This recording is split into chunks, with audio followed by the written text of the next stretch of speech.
नमस्कार किसान भाइयों, मैं अजयपाल एग्रीकल्चर यूट्यूब चैनल में आपका स्वागत है। किसान भाइयों, आप सभी को बहुत बहुत धन्यवाद हमारे यूट्यूब चैनल पर आने के लिए। किसान भाइयों, आज हम बात करेंगे धान की एक ऐसी वेराइटी के बारे में जो कि 2024 में इतना उत्पादन देगी कि आप सोच नहीं सकते कि इतना उत्पादन कैसे मिल सकता है इस प्रजाति से। तो किसान भाइयों, हम आपको इस ऐसी प्रजाति को बताएंगे जो आप अप्रैल के महीने में भी इसकी बुवाई कर सकते हैं और मई, जून, जुलाई में भी इसकी बुवाई कर सकते हैं। इसकी बुवाई आप हर समय कर सकते हैं। ऐसी प्रजाति के बारे में हम आपको बताएंगे।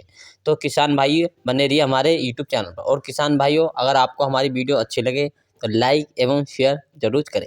तो किसान भाइयों, हम बात करेंगे इसके पकने का समय और ये कौन सी कंपनी की है इसके बारे में बताएंगे। तो ये बायर कंपनी की है। ये 6444 गोल्ड है। बायर कंपनी की 6444 गोल्ड के नाम से ये आती है। यह बहुत अच्छी प्रजाति है। इसका उत्पादन भी बहुत अच्छा है। उसके बात करते हैं पकने का समय कितना है। तो इसके पकने का समय है 120 से लेकर 130 दिन में पककर तैयार हो जाती है। 120 से लेकर 130 दिन में पककर तैयार हो जाती है। और किसान भाइयों, बात करते हैं इसकी पैदावार कितनी होती है 1 एकड़ में। तो किसान भाइयों, इसकी पैदावार की बात करते हैं तो इसकी पैदावार 1 एकड़ में 26 से लेकर 30 कुंटल तक इसकी पैदावार आप ले सकते हैं। 26 से लेकर 30 कुंटल तक आप इसकी पैदावार ले सकते हैं किसान भाई। और किसान भाइयों, इसके बारे में बात करते हैं कि ये इसमें कल्ले कितने फूटते हैं, इसमें कितना मैदा होता है। तो किसान भाइयों, अगर आप एक पौधा लगाते हैं तो आपको इसमें से अधिक कल्ले निकलेंगे। तो इसमें से एक पौधे से लगभग 12 से 13 किल्ले निकलते हैं, जिससे कि आप उसे मैदा कहते हैं। आप एक पौधा लगाएंगे, उसमें 12 से 13 कल्ले बनकर तैयार हो जाते हैं। जितने कल्ले अधिक होंगे इतना ही पैदावार अधिक देखने को मिल सकेगी। और किसान भाइयों, आपको एक फंगिसाइड लेना है जो आपकी फसल में बहुत अच्छा लाभदायक हो। आप कौन सा भी एक फंगिसाइड का स्प्रे कर सकते हैं अपनी जब फसल पकने के समय हो, जिससे कि जब बूर आने लगे, बाल बनने लगे, तो आप इसमें एक फंगिसाइड ले सकते हैं। और किसान भाइयों, ये बहुत अच्छी प्रजाति है। ये प्रजाति आप अप्रैल महीने भी लगा सकते हैं। अप्रैल महीने में भी इसकी रोपाई कर सकते हैं। इसकी पौध पहले इसकी आप इसको नर्सरी तैयार कीजिए। इसकी नर्सरी तैयार करके आप फिर इसकी रोपाई करनी चाहिए। इसकी रोपाई करने के लिए आपको अच्छी तरह से भूमि को तैयार करनी चाहिए, जिससे कि भूमि अच्छी भुरभुरी बनी रहे और उसमें खाद उर्वरक आप अच्छी तरह से मिला लीजिए। उसकी जुताई अधिक से अधिक करें। जितनी जुताई अधिक रहेगी उतना ही खरपतवार कम जमेंगे। अगर किसान भाई आप खरपतवार के बारे में, धान की वीडियो के बारे में चाहते हैं तो हम आपको उत्पादन देने वाली प्रजाति के बारे में, जो आपको बम्पर पैदावार देंगी और इससे बम्पर पैदावार देंगी। और बहुत से किसान भाई इन प्रजातियों का चुनाव अपनी फसल के अंदर नहीं कर पाते। तो किसान भाइयों बार बार उन्हीं प्रजातियों को की बुआई करते हैं जो पहली वर्ष में बुआई करते हैं। उन्हीं प्रजातियों को ही बुआई करते रहते हैं। नई नई प्रजाति की बुआई नहीं कर पाते।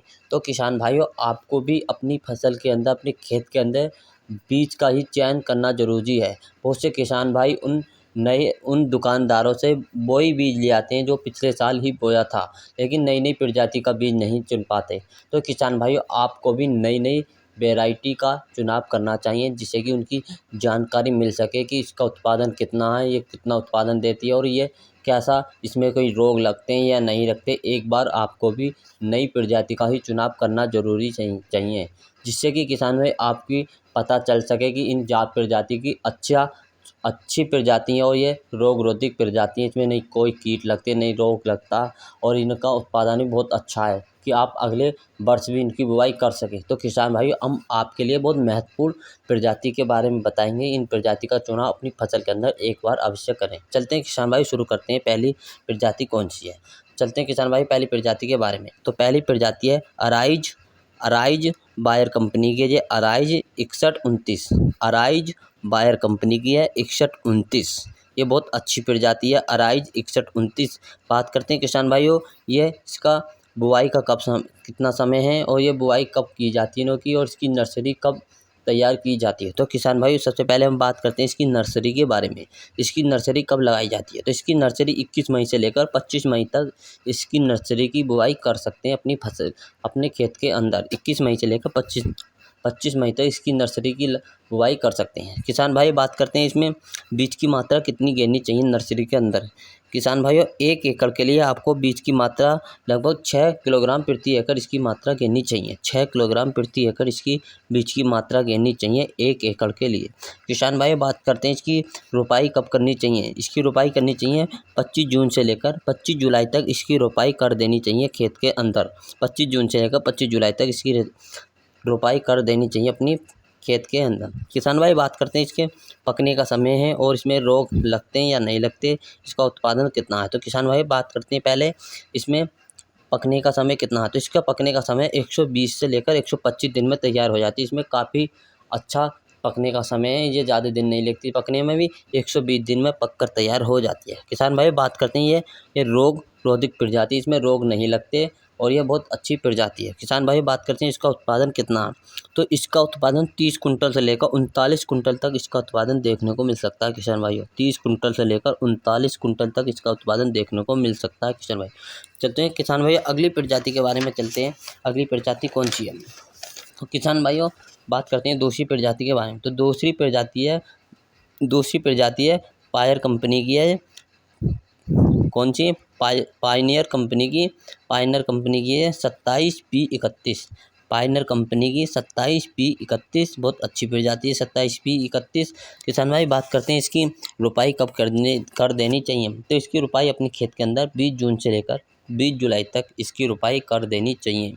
20 जून से लेकर 20 जुलाई तक इसकी रोपाई कर देनी चाहिए किसान भाइयों को। किसान भाई बात करनी इसकी बीज की मात्रा कितनी गिननी चाहिए। जिसकी 1 एकड़ के लिए आपको 5 किलोग्राम प्रति एकड़ इसकी नर्सरी तैयार करनी चाहिए। 5 किलोग्राम प्रति एकड़ इसकी नर्सरी तैयार कर देनी चाहिए। किसान भाई बात करते हैं पौधों की लंबाई कितनी होती है। इसमें पौधों की लंबाई 110 सेंटीमीटर से लेकर 112 सेंटीमीटर इसके पौधों की लंबाई होती है। 110 से 112 सेंटीमीटर पौधों की लंबाई होती है। किसान भाई बात करते हैं इसके पकने का समय क्या है। इसका पकने का समय 130 से लेकर 135 दिन में पककर तैयार हो जाती है किसान भाइयों बात करते हैं इसमें रोग रोधिक प्रजाति क्या है। ये रोग रोधिक प्रतिरोधक क्षमता ये BLB के प्रति सहनशील है। BLB के प्रति सहनशील है। और इसकी खासियत बात करते हैं इसके धान का दाना मोटा और वजनदार होता है, वह पतला भी होता है। मोटा और खासियत बात है इसका चावल बहुत अच्छा रहता है। और किसान भाई बात करते हैं इसका तना बहुत मजबूत रहता है, ये गिरती नहीं है। किसान भाई बात करते हैं इसके कल्ले बहुत अच्छे कल्ले फूटते हैं। इसका मैदा एक में से 12-12 13 कल्ले निकलते हैं। किसान भाई बात करते हैं इसका उत्पादन कितना है। तो इसका उत्पादन है 22 कुंटल से लेकर 28 कुंटल तक इसका उत्पादन देखने को मिल सकता है। 22 से लेकर 28 कुंटल तक इसका उत्पादन देखने को मिल सकता है। किसान भाई बात करते हैं अगली तीसरी प्रजाति के बारे में। तो किसान भाई तीसरी प्रजाति है अपनी पूसा बांसपति की है अगली प्रजाति पूसा बांसपति 1847 बहुत अच्छी प्रजाति है। ये 1847 बहुत अच्छी प्रजाति है 1847। बात करें इसकी बीज की मात्रा कितनी होनी चाहिए। तो इसकी बीज की मात्रा 4 किलोग्राम प्रति एकड़ इसकी बीज की मात्रा होनी चाहिए। 4 किलोग्राम बीज की मात्रा अपने खेत के अंदर गेड़ देनी चाहिए। बात करते हैं इसका रोपाई का समय कितना है। इसका रोपाई का समय है 25 जून से लेकर 25 जुलाई तक इसकी अपनी खेत के अंदर रोपाई कर देनी चाहिए, लगा देनी चाहिए। आप इसकी 25 जून से लेकर 25 जुलाई तक इस खेत के अंदर अपनी रोपाई कर देनी चाहिए। और इसके पकने की बात करते हैं किसान भाइयों। तो इसके पकने का समय है 120 से लेकर 125 दिन में पककर तैयार हो जाती है। 120 से लेकर 125 दिन में पककर तैयार हो जाती है। और इससे हम बात करते हैं इसके पौधे की लंबाई कितनी होती है। तो पौधे की लंबाई 115 से लेकर 118 सेंटीमीटर इस पौधे की लंबाई होती है। धान की 115 से लेकर 118 सेंटीमीटर पौधे की लंबाई होती है। और किसान भाई बात करते हैं इसका उत्पादन कितना है।